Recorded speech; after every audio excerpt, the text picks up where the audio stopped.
até vós, não fui com excelência de discurso ou de sabedoria, declarando-vos o testemunho de Deus. Porque eu decidi não saber coisa alguma entre vós, senão a Jesus Cristo e este crucificado. E eu estive convosco em fraqueza, em temor, em grande tremor. E meu discurso e a minha pregação não estava em palavras persuasivas de sabedoria humana, mas em demonstração do Espírito e do poder. Agora, note, ele falou demonstração do Espírito. Dedicamos tempo, semana passada, estudando isso, a demonstração do Espírito, e daí ele fala, e de poder, né? E obviamente o Espírito Santo está envolvido nesse poder, vem de Deus, mas olha o que ele fala no 5, para que a vossa fé não esteja na sabedoria dos homens. Isso explica a sabedoria, ou a definição da palavra sabedoria no verso 1, quando ele diz, olha lá, verso 1, excelência de discurso ou de sabedoria. Ele está falando sabedoria dos homens, porque a nossa sabedoria é quem? Jesus Cristo, verso 30, revelado ou revelada nas Escrituras. Verso 5 de novo, 2:5, para que a vossa fé não esteja na sabedoria dos homens, mas no poder de Deus. Né? Então, vamos orar. Senhor Deus, mais uma vez chegamos a Ti, agradecendo a Ti pela manhã, pelo domingo, por mais um domingo. Nós convidamos o Senhor e pedimos que o Senhor esteja aqui no nosso meio. Por favor, fale aos corações, que o Senhor possa, assim, fazer que a Tua palavra trabalhe no coração de cada um aqui, que o Senhor abençoe cada sala, cada professor, e que tenhamos ouvidos para ouvir, que a Tua palavra ache uma terra fértil em cada coração aqui hoje, Senhor. Obrigado, Senhor, por esse momento. Pedimos a Tua bênção sobre os nossos missionários que estão nos campos trabalhando, e todos os pastores, pregadores que estarão nos púlpitos hoje, em vários lugares desse mundo, esses que estão pregando a Tua verdade, Senhor. Que o Senhor seja com cada um, em nome do Senhor Jesus Cristo. Amém. Então, ele fala no 5, ele não queria que a fé dele estivesse estabelecida na sabedoria dos homens, mas onde? No poder de Deus. Bom, olha verso 18 do capítulo anterior, capítulo 1. Porque a pregação da cruz é loucura para os que perecem, mas para nós que somos salvos é o quê? É o poder de Deus. Deus escolhendo esse modo de transmitir a palavra dele, a pregação já parece loucura aos homens. Mas é o poder de Deus, por quê? Porque o homem, ele não fala de si mesmo. Ele não deveria, assim, expor as suas opiniões. Ele deve declarar a palavra de Deus. E o poder está onde? Está na palavra de Deus. Verso 24, do capítulo 1 também. 1:24. Mas para os que são chamados, tanto judeus como gregos, então são salvos no corpo de Cristo. Cristo é o poder de Deus e a sabedoria de Deus. Isso porque as Escrituras declaram e revelam quem? Jesus Cristo. Olha aqui, João capítulo 5, 39. João 5, 39. O Evangelho de João 5, 39.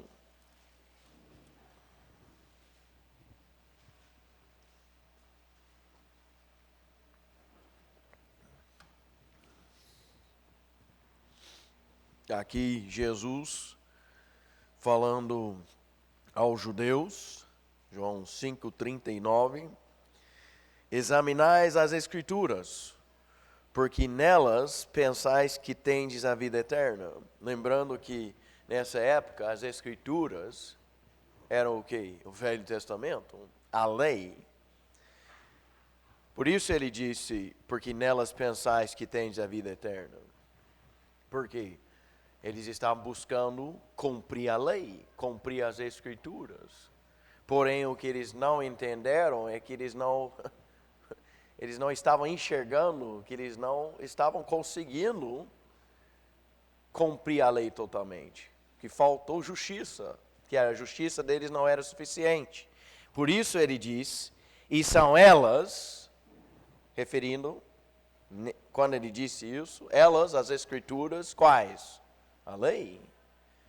Que testificam de mim.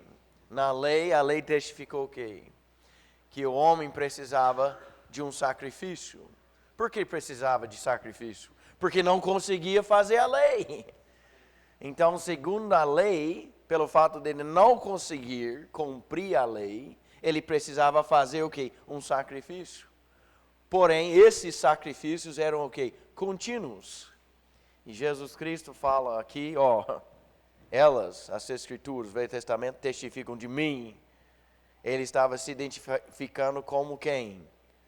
No capítulo 1 desse mesmo livro, João o Batista o identificou como o Cordeiro de Deus, que carrega o pecado do mundo. Amém? Mas note então que as Escrituras fazem o quê? Revelam Cristo. A gente vê Cristo em Gênesis 1 até Apocalipse 22. Por exemplo, verso 3. Na verdade, não precisa nem ser versos 3. Verso 1, Gênesis 1. No princípio era Deus, ou seja, no princípio no princípio Deus criou o céu e a terra. Aí você vai em João 1:1 e descobre o quê? No princípio era a palavra, e a palavra estava com Deus, e a palavra era Deus.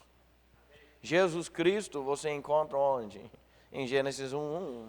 Aí olha Gênesis 1:3. Gênesis 1:3. Deus disse o quê? Haja luz. E houve luz. É interessante que o sol não foi criado até o quarto dia. Então, essa luz era quem? Haja luz. João capítulo 1 de novo. Quem era a luz? João de Zebedeu identificou a luz, a verdadeira luz, como Jesus Cristo. Vai lá no final, Apocalipse 22. Eu sou a raiz de Davi, a estrela da manhã. Quem que é? É Jesus Cristo. Até em Apocalipse 22, você tem a árvore da vida. Simboliza quem? Jesus Cristo. É Jesus Cristo. As Escrituras testificam dele. Por isso, o poder está nelas. São inspiradas pelo Espírito Santo e testificam de quem? De Cristo. O poder de Deus. Então, quando nós pregamos, nós não pregamos a sabedoria de homens. Não procuramos usar termos do mundo. Nós procuramos usar termos da Bíblia, entendendo que Deus inspirou esse livro e preservou para nós. São esses termos que devem ser mais usados. Você tem que tomar até cuidado com essa questão de ficar usando termos da teologia inventados pelos homens. Você já percebeu que todos esses termos veio do grego? E o mundo, a maioria do mundo hoje nem usa o grego mais. Deus tem a palavra para você e você fala português, Ele tem a Bíblia para você. Amém. Você pode confiar. Então, 1 Coríntios 2:5, para que a vossa fé não esteja na sabedoria dos homens, mas no poder de Deus. Olha Hebreus 4:12. Hebreus 4:12.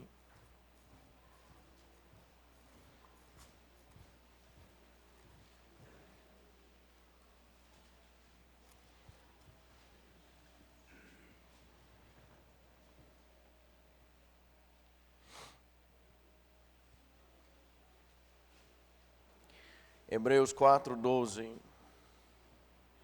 Porque a palavra de Deus é viva e poderosa, e mais afiada do que qualquer espada de dois gumes, penetrando até a divisão da alma e do espírito, e das juntas e medulas, e discerne os pensamentos e intenções do coração. Quando aqui fala a palavra de Deus, onde ela está?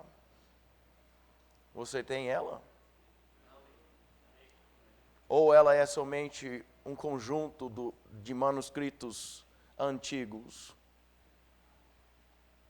Que para você entender ela, ou ler ela, você precisa aprender uma outra língua. Se a palavra de Deus é essa, então quer dizer que a maioria do mundo, 99%, talvez mais, não consegue adquirir ou ler ou ter acesso à palavra de Deus. Você tem que crer no que? Na preservação da palavra de Deus.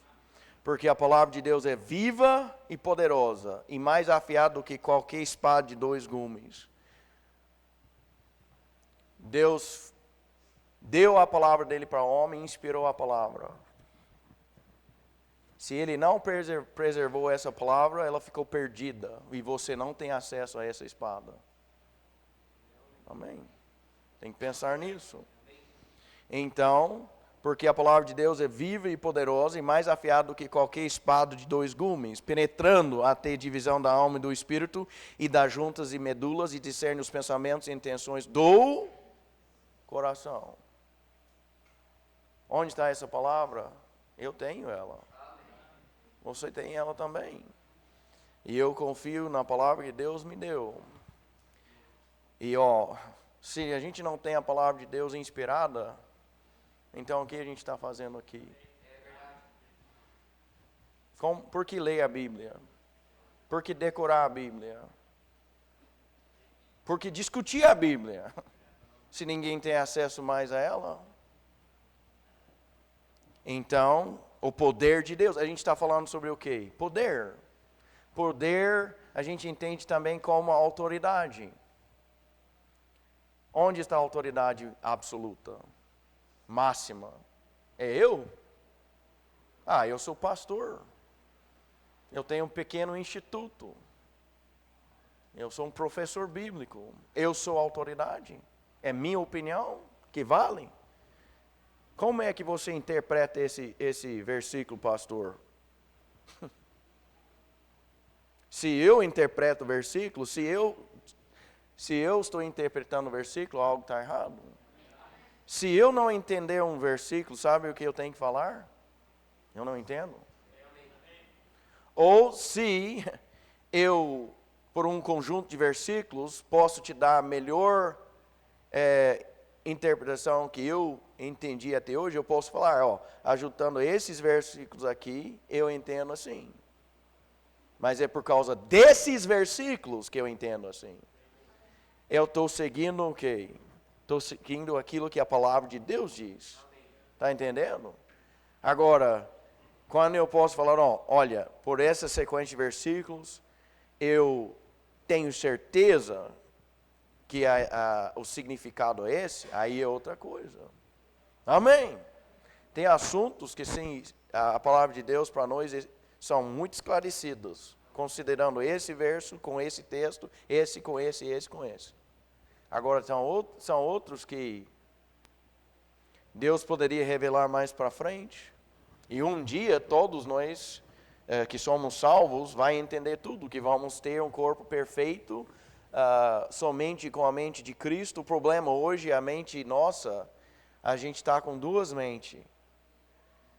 A mente do homem e a mente de Cristo, pelo Espírito Santo. E uma é contra a outra.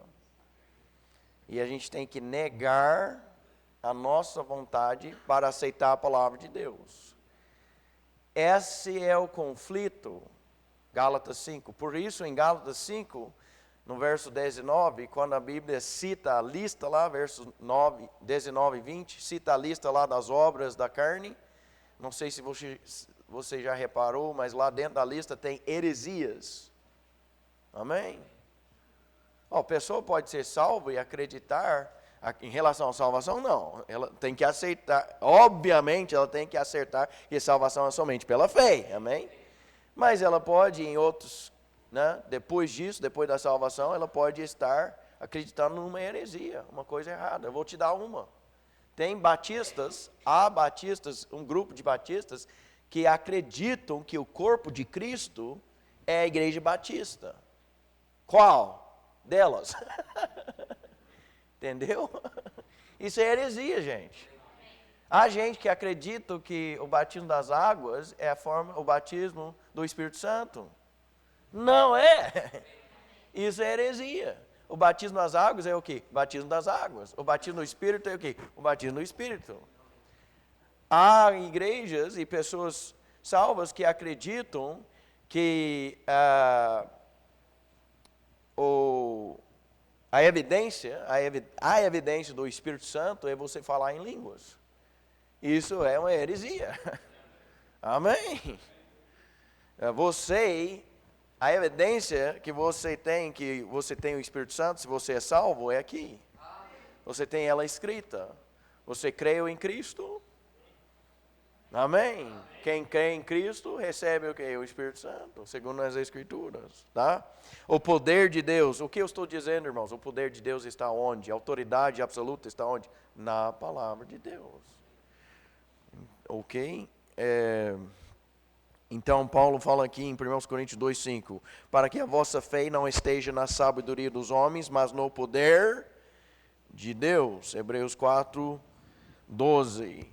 Nós lemos agora 2 Timóteo 4:2. Por isso, o pastor, ele é ordenado, mandado, fazer o quê? 2 Timóteo 4, começando no 1, focando no 2.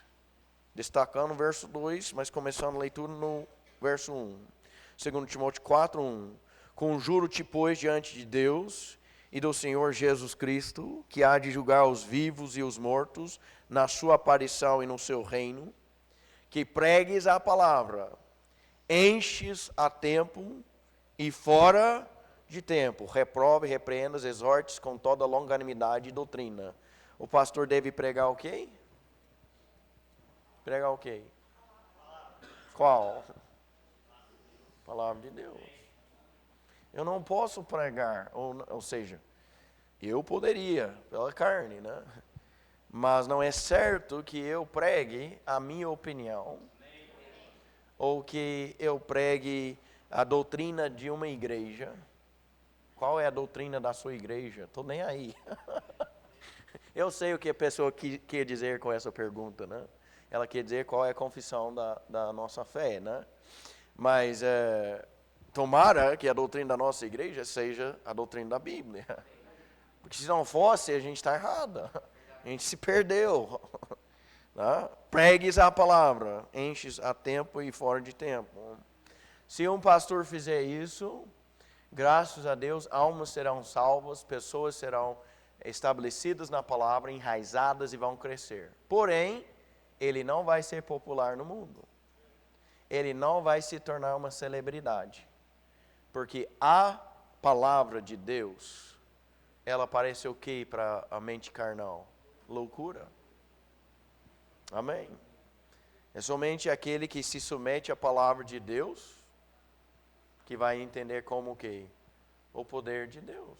É isso. Meu trabalho não é que eu convence você da verdade. Meu trabalho é declarar a palavra de Deus.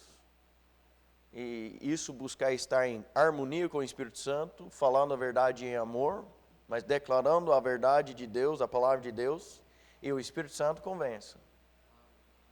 Se você não é convencido, a culpa não é minha.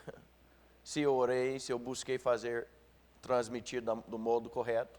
Porque você pode transmitir a verdade da forma incorreta. Amém? Amém. O médico, ele tem remédio. Amém? Ele receita remédio. Mas quando ele receitar, ele sempre procura receitar como?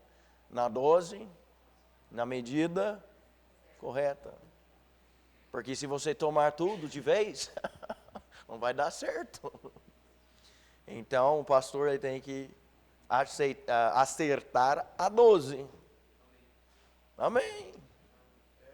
Amém. E uma coisa que seria interessante você lembrar, meu irmão, minha irmã, é que o pastor, quando ele declara a verdade do púlpito, ele está declarando essa verdade para uma congregação de idades espirituais variadas. Amém? Às vezes o pastor vai falar alguma coisa e alguém aqui vai pensar assim, mas eu não entendo isso. Tá? Aí, por que ele falou assim? Sabe o que você pode fazer? Perguntar para ele. Amém? Até mesmo antes de você ficar frustrado, se você achou exagero, pergunte para ele. Mas por que o senhor falou assim? Né? Ou você tem outra opção. Orar e deixar nas mãos de Deus e falar, talvez mais para frente eu vou entender isso. Ou você pode perguntar, ou você pode deixar nas mãos de Deus para ver se mais para frente você vai entender. Ou o pastor pode falar alguma coisa e você pode pensar, puxa vida, ele fala isso toda vez que prega. Eu não sei, porque ele sempre fica batendo a mesma tecla. Se ele é um pastor orando, buscando a vontade de Deus, às vezes aquele assunto, enquanto não parecer muito importante para você, ele como pastor das ovelhas entende como importante, ele está repetindo por quê? Porque é importante. Amém? Sabe o que acontece?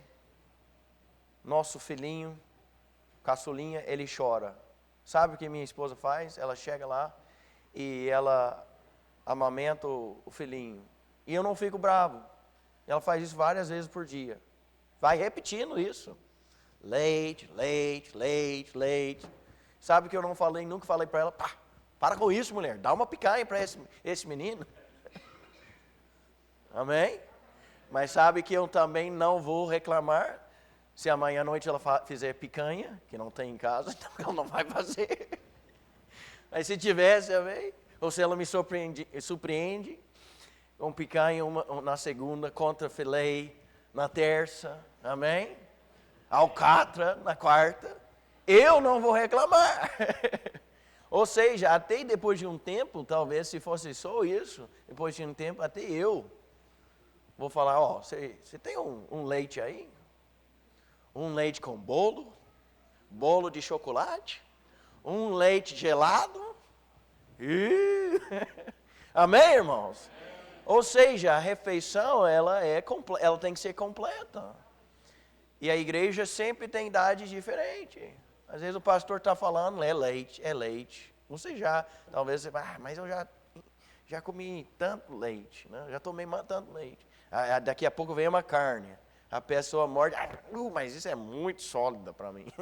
Amém. Não precisa comer, deixa passar até chegar um legume aí que serve para você, uma maçã. Amém? Ou seja, o pastor tem que pregar a palavra porque o poder está na palavra de Deus. Porque o poder está onde? Em Cristo. Amém?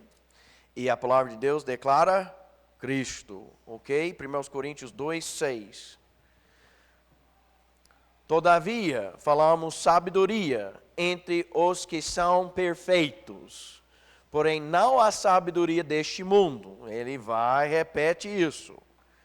Está enfatizando que a sabedoria que nós pregamos é de Deus. Vem da palavra de Deus. Todavia, falamos sabedoria entre os que são perfeitos.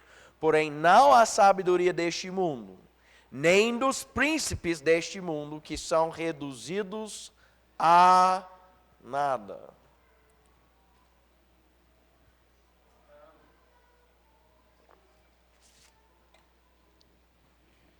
Falamos sabedoria entre os que são perfeitos. A Bíblia usa esse termo perfeito no sentido completo, não perfeito no sentido de sem pecado, nesse caso, ou seja, é uma das definições da palavra de perfeito, ou palavra perfeito na Bíblia, tá? Vou te dar um exemplo aqui.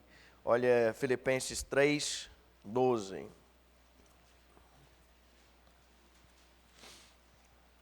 Nós, no momento, não somos perfeitos no sentido de não termos pecado. Amém? Mas em Cristo, nós somos completos. Ou seja, temos a salvação completa, isso com a promessa da sua perfeição em questão de receber eventualmente a transformação do corpo, tá? Filipenses 3:12. Não que já a tenha alcançado, ou que seja perfeito.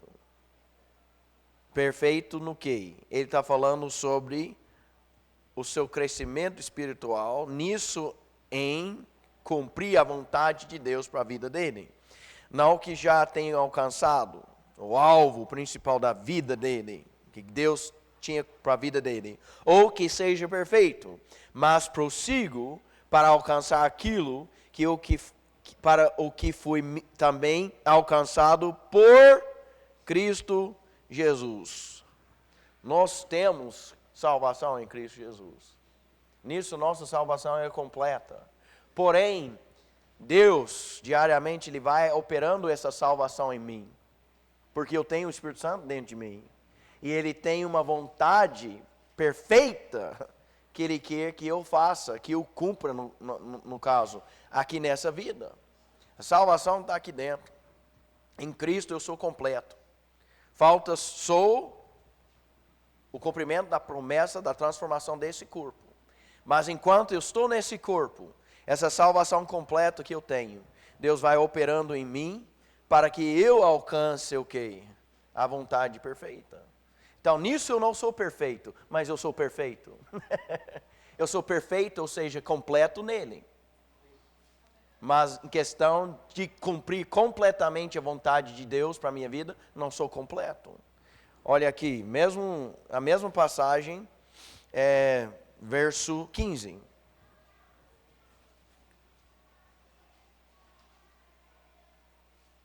Por isso, todos quantos já somos perfeitos, ele fala no 15, por isso todos quantos já somos perfeitos. Oh, mas no verso 12 ele disse, não que já tenham alcançado ou que seja perfeito. Paulo, você falou que não é perfeito, agora está falando que nós somos perfeitos. Mas nós não somos perfeitos no sentido de termos completados a vontade de Deus para a nossa vida aqui.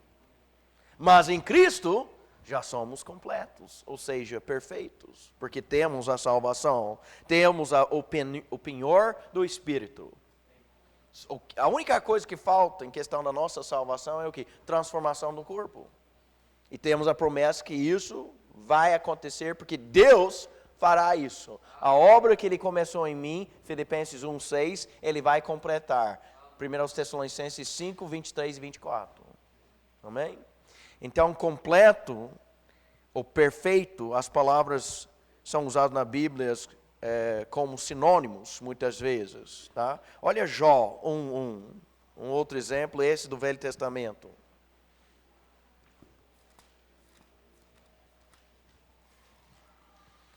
Jó 1:1.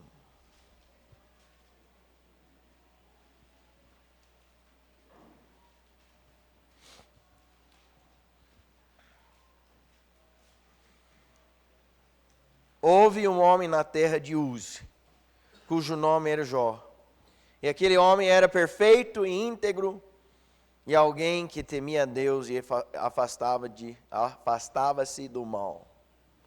Obviamente, perfeito aqui não significa o quê? Sem pecado. Significa o quê? Completo. Significa o quê?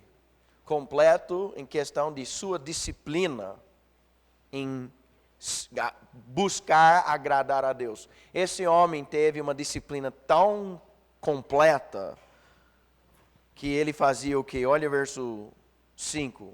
E assim era que quando os dias de seus banquetes, falando de seus filhos, terminavam, enviava Jó e o santificava, se levantava de madrugada e oferecia ofertas queimadas de acordo com o número de todos eles.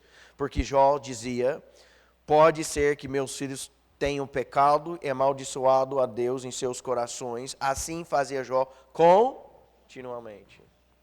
continuamente. Ele tinha uma disciplina completa, perfeita, em questão de não somente fazer os sacrifícios para ele, mas também por seus filhos. Ele era um bom pai, um homem completo, falando do caráter dele, da disciplina dele. Olha Hebreus 5:9, Hebreus 5:9, voltando para o Novo Testamento.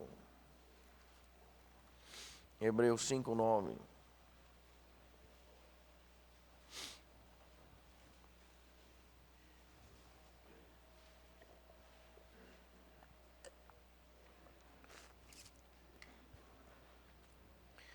Olha o verso 8. Começando o 8 para a gente entender o contexto. Hebreus 5:8.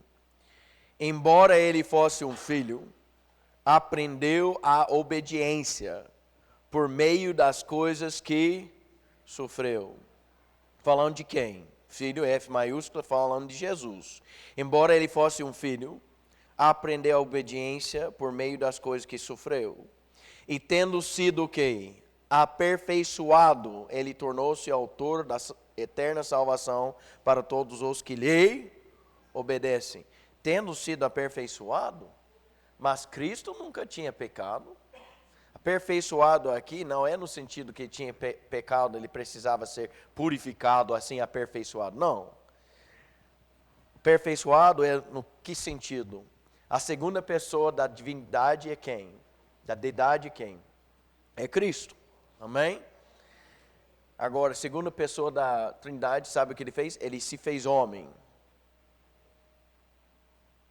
Ele aprendeu a ser obediente a Deus Pai como o quê? Como homem. Nesse sentido ele foi aperfeiçoado.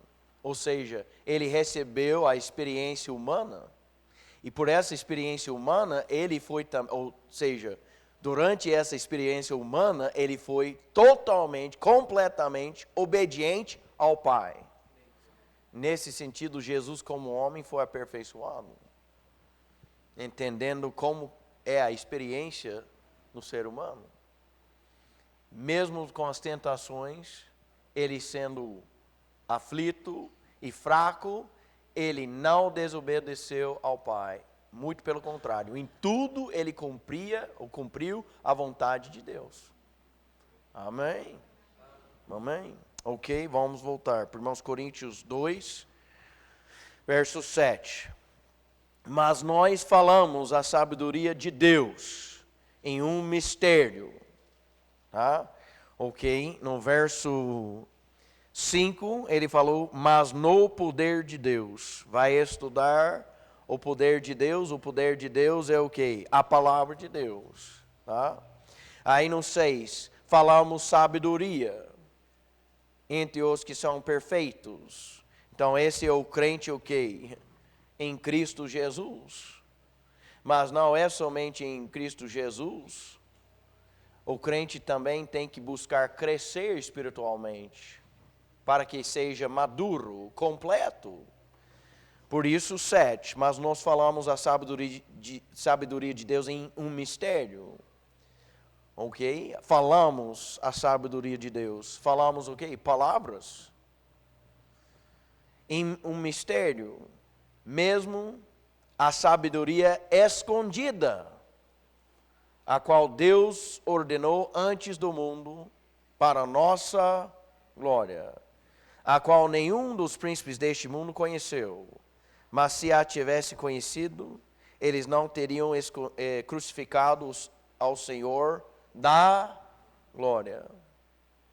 Então, esses príncipes, Herodes, Pilatos, os anciãos de Israel, que entregaram Jesus para ser crucificado, eles foram culpados, são culpados, na verdade, daquilo que eles fizeram.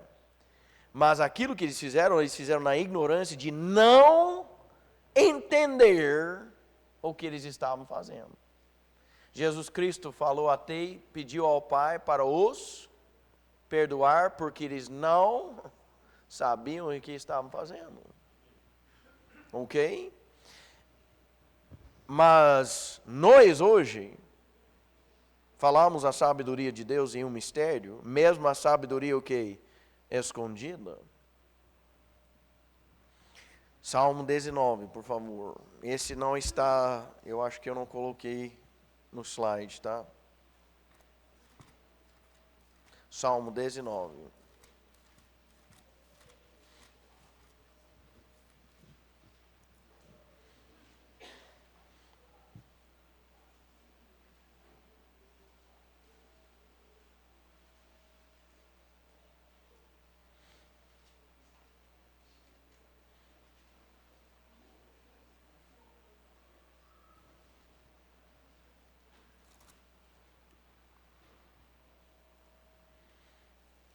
Ok, olha verso 7. Salmo 19, 7. A lei do Senhor é perfeita, convertendo a alma. Está vendo? Quem converte a alma é a lei do Senhor, é a palavra de Deus. O Espírito Santo é quem inspirou a lei de Deus, inspirou as palavras de Deus. Então o Espírito Santo, quando ele convence a pessoa, ele utiliza o quê? As palavras de Deus. A lei do Senhor é perfeita, convertendo a alma. O testemunho do Senhor é certo, tornando sábio o simples. Então, a lei do Senhor, o testemunho do Senhor, são sinônimos do que? Da Bíblia. 8. Os estatutos do Senhor, sinônimo da Bíblia. São retos, alegram o coração. O mandamento do Senhor, sinônimo da palavra de Deus. É puro, ilumina os olhos. O temor do Senhor é limpo, durará para sempre. Os julgamentos do Senhor são verdadeiros e justos juntamente. Mais desejados são eles do que ouro, sim, do que muito ouro fino, e também mais doces do que o mel e o favo. Além disso, por eles é o teu servo advertido, em guardá-los a grande recompensa. Quem pode entender seus erros? Purifique-me tu das minhas falhas secretas. Então, o que tem aqui? Aqui tem o ouro de Deus. E os mistérios de Deus estão escondidos onde? Aqui dentro. No contexto aqui está falando do mistério de o quê? Aqui onde nós estamos agora já está falando de Cristo crucificado. O mistério no contexto aqui é Ele crucificado, a salvação que está nele, tá? Mas olha como avança para frente no contexto, 1 Coríntios 2, verso 8. A qual nenhum dos príncipes deste mundo conheceu. Está falando sobre a sabedoria escondida, que Deus ordenou antes do mundo para a nossa glória. Deus já tinha decidido antes da criação do mundo o que Ele faria. Ele já sabia, pela presciência dele, que o homem ia pecar. E Ele já decidiu, já planejou mandar Cristo, enviar Cristo. E isso para a nossa glória, nós que somos salvos, os perfeitos, verso 6, né? 8. A qual nenhum dos príncipes deste mundo conheceu, pois se as tivesse conhecido, eles não teriam crucificado ao Senhor da glória. Então Jesus Cristo é quem? É Deus. Eles crucificaram quem? O Senhor da glória. 9. Mas como está escrito, olha, não viu, nem ouvido viu, tampouco entrar no coração do homem, as coisas que Deus preparou para aqueles que o amam. 10. Mas Deus nos revelou pelo seu Espírito. Porque o Espírito busca todas as coisas, sim, as coisas profundas de Deus. Olha o verso 13. As coisas que nós também falamos, nós também o quê? Falamos. Não com palavras de ensino de sabedoria humana, mas com as ensinadas, quais? As palavras, contexto, ensinados pelo Santo Espírito, comparando as coisas espirituais com as espirituais. Ou seja, as palavras são essas, as coisas são palavras, vêm de palavras espirituais, e é por comparar as palavras espirituais com as espirituais que você entende os mistérios de Deus. A revelação está onde? As revelações estão onde? Estão aqui. Amém. Deus revela os seus mistérios por meio da tua palavra. Olha verso 9 de novo, 1 Coríntios 2, 9. Mas como está escrito, olho não viu, nem ouvido viu, tampouco entraram no coração do homem as coisas que Deus preparou para aqueles que o amam. Olha verso 3. As coisas que nós também falamos, não com palavras. As coisas são relacionadas às palavras. Você aprende as coisas pelas palavras inspiradas do Espírito Santo. Olha, 2 Timóteo 4:8. Ele fala aqui em 1 Coríntios, capítulo 2, verso 9, ele fala, tampouco entrar no coração do homem as coisas que Deus preparou para aqueles que o amam. Mas Deus nos revelou, verso 10, pelo seu Espírito. 2 Timóteo 4:8. 2 Timóteo 4:8. Desde agora me é estendida uma coroa de justiça, a qual o Senhor, o justo juiz, me dará naquele dia, e não somente a mim, mas também a todos os que amam a sua aparição. Se você ama o Senhor, ama a vinda dele, sabe o que vai acontecer? Olha o que você vai fazer. Olha João agora, o Evangelho de João 14. João 14, 23 e 24.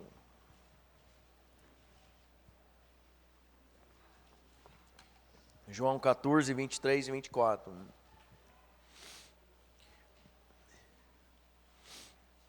João 14, 23 e 24. Jesus respondeu e disse-lhe, se alguém me ama, ele guardará as minhas palavras, e meu Pai o amará, iremos a ele e faremos nossa morada nele. Quem não me ama, não guarda as minhas palavras, e a palavra que ouvis não é minha, mas do Pai que me enviou. Se você ama o Senhor, você vai fazer o quê? Você vai guardar as palavras dele. As palavras dele vão ser importantes para você. E você vai buscar nelas o quê? As respostas dos mistérios. Olha, 1 João 1, 5 a 7. 1 João 1, 5 a 7.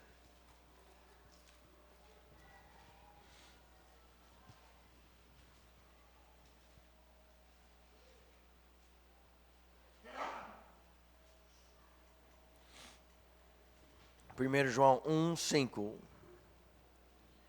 Então esta é a mensagem que dele ouvimos e vos declaramos, que Deus é luz e não há nele treva alguma. 6. Se nós dissermos que temos comunhão com ele e andarmos em trevas, mentimos e não praticamos a verdade. Mas se andamos na luz, assim como ele está na luz, temos comunhão uns com os outros, e o sangue de Jesus Cristo, seu Filho, nos purifica de todo o pecado. Ok? Como assim? Como eu posso entender o que é trevas, o que é luz? Vamos voltar. João, o Evangelho de João, por favor. Capítulo 3. João 3, verso 19.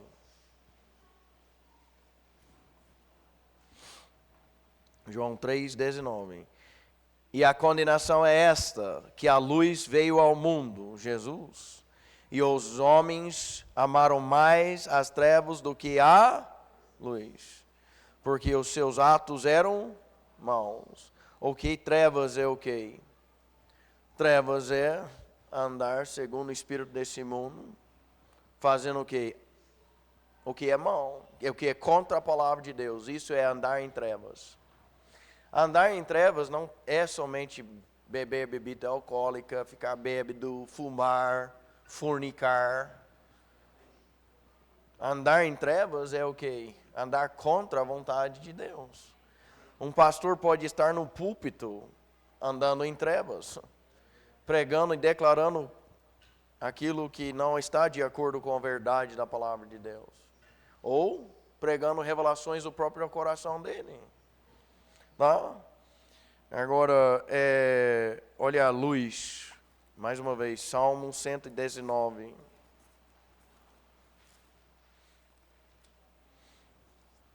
Salmo 119, 105, um texto muito conhecido.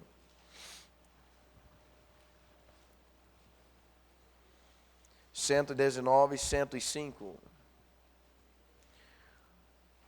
Tua palavra é lâmpada para os meus pés e luz para o meu caminho. Nós vamos falar mais sobre isso semana que vem, se Deus permitir. Mas você já notou como esses grupos, você já notou como os grupos religiosos que não baseiam suas crenças na palavra de Deus, como eles falam mais de suas revelações próprias, ou de dons de homens, suas revelações, suas opiniões, do que a palavra de Deus. Um homem seguindo o Espírito Santo vai falar o quê? Ele vai falar a sabedoria de Deus. E a sabedoria de Deus é o quê? Onde se revela a sabedoria de Deus? Nas palavras de Deus. Se você chegar num homem e falar, eu quero saber a verdade quanto isso, né? Se ele não te levar a palavra de Deus, toma cuidado. Porque a sabedoria de Deus está onde? Aqui. Amém? Você fala, eu quero saber a verdade sobre esse assunto. Eu quero saber se isso aqui é certo ou errado. Se é verdade ou mentira. Sabe, eu sinto, na minha opinião, né, é assim que eu entendo. Toma cuidado. A minha igreja ensina assim, o meu pastor disse. Tomara que você não faça isso. Tomara que se eu disse, você olhou, você considerou, e você, depois de estudar, entendeu como a convicção, entender por convicção que isso é verdade. Se você não pode falar que é a pura verdade, você pode falar, tem esses versículos. É assim que eu entendo por enquanto, mas é por causa desse aqui. Se eu estou errado, é porque falta entendimento meu quanto a esse aqui. Mas eu expor minha opinião para vocês, somente a minha opinião, não vou fazer isso. Eu vou te dar o que eu entendo pela palavra de Deus, aqui. Esse é ser crente bíblico. Né? Aí quando você tem, é aqui mesmo, olha assim. Como falei no começo. Esse texto com esse, olha. Esse é o resultado. Quando é um assunto que você não entende, fala, o que eu tenho da palavra de Deus por enquanto é assim. Eu estou orando para Deus me revelar mais luz. Você lembra o que a gente leu em Salmo 19? Ilumina o quê? Os seus olhos. A maior luz que o homem pode receber nesse mundo está onde?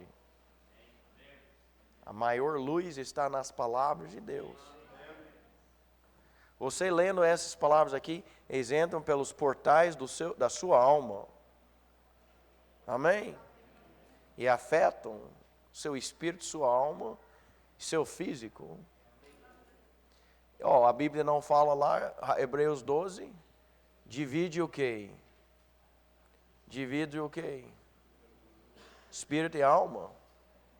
E medulas. Esse aqui afeta, o homem é trino. Afeta a alma, afeta o espírito e afeta teu físico. Amém. Meu pastor faleceu com 94 anos. Ele aceitou Cristo com 27. Ele tinha, na verdade, segundo a lógica humana, raciocínio humano, era para esse homem morrer antes dos 27. Eu tenho a autobiografia dele. As coisas que ele fez antes da salvação, eu vou te falar. Era para ele morrer. Tanta loucura. E também estava na Segunda Guerra Mundial, como soldado. Já era para ele morrer. Deus, na graça dele, deixou ele sobreviver. Mas ele até falou e disse, quando eu aceitei Cristo, pela vida que eu já levei, a vida muito pecaminosa, muito sem temor a Deus, ele falou, eu pensei, olha, eu tenho muito para recolher na carne. Graças a Deus sou salvo, estou indo para o céu, mas minha vida vai ser curta. Não tem nem como Deus deixar eu viver muito, sobreviver muito por tudo que eu já fiz nessa vida. Morreu com 94, com 90 anos o homem ainda estava se exercitando e com 80 ele estava jogando hockey, aquele, você vê lá no gelo lá com o taco, não sei quem conhece, que é muito difícil, é um esporte difícil, viu? Deus deu muita saúde para ele. E eu penso assim, isso por causa da palavra de Deus, né? Fala lá em Hebreus, como eu falei em Hebreus 4:12, como a palavra de Deus fala que afeta o físico da pessoa. Ele lia esse livro 150 vezes, depois ele parou de contar mais, continuou lendo. Escreveu vários livros, comentários sobre o que? Esse livro. Pregou sei lá quantas mensagens. Dedicou a vida dele inteira a esse livro, na verdade. À noite, sabe o que ele fazia? Escutava. Ele dormia escutando a palavra de Deus. Ele colocava áudio lá para ele cair no sono escutando a palavra de Deus. Eu creio que fez um grande impacto no físico dele. Então, termino com essa palavra. Irmãos, além do impacto espiritual, que é o mais importante, amém? Com certeza, esse livro tem impacto no nosso físico também, que a ciência ainda não discerniu. Interessante, alguém já postou nesses dias no status, e é verdade, uma coisa que já vi em outros até livros, alguém falando como o nosso físico é afetado pela oração, né? Mas, não é somente a oração. É a palavra de Deus que ilumina o quê? Os olhos.